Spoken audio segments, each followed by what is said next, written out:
Vous savez, quand on est un entrepreneur toute sa vie, on ne s'arrête jamais. Et donc il part pour la Suisse pour faire une cure de rajeunissement dont il n'a absolument pas besoin, avec son petit-fils qui le conduit.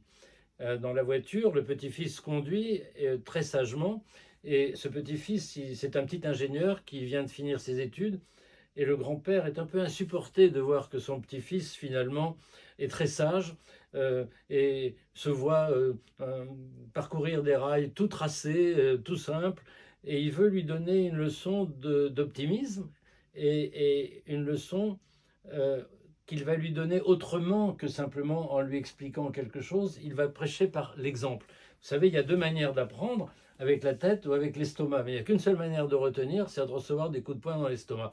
Donc c'est exactement ce qu'il va faire. Il est très facétieux, il invente de multiples comment dire, dérivés de ce voyage en cours de route.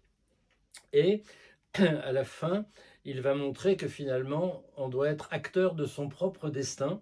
Et c'est la leçon qu'il donne, sans en avoir l'air, à la génération qui suit. Et à tel point que, emporté par l'élan, ben, il a envie de refonder à nouveau une entreprise alors qu'il a largement passé l'âge, parce que, comme je vous disais tout à l'heure, quand on est un entrepreneur, on ne s'arrête jamais.